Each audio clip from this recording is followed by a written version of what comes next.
Okay, today we're going to do part 2 of the Lens Lab. The first thing you need to do, I assume that you've already copied the analysis questions down like the instructions told you into your journal. You're going to answer the first 2 questions in the analysis question section based on what you did in part 1 of the lab. Then after that, you're going to do the analysis questions for part 2, and you can answer those as we go through the lab and you can see what it is that we're doing. So, for part 2, we're going to take our light blue lens and we have a white sheet of paper or a white whiteboard or something that is directly across from an open window. And show our open window over here. And we're going to have the light shine through the lens and onto the white piece of paper. I've got the lights off in the classroom so that it appears more clearly.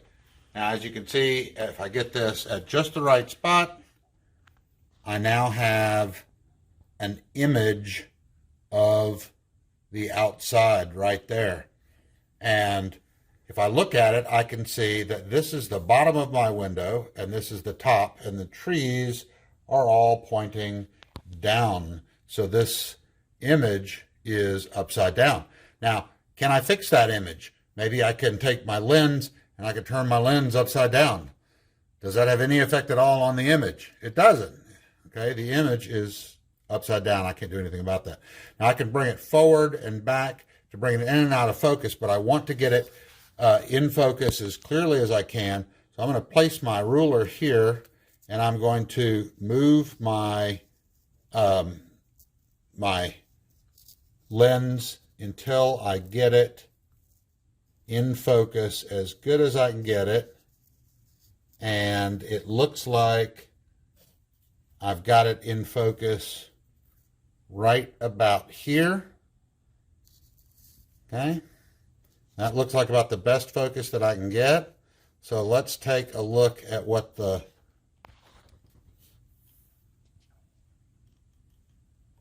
this says. So I'm at about right there. So just short of this number.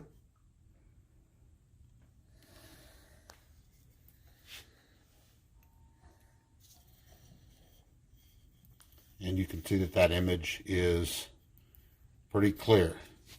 Now,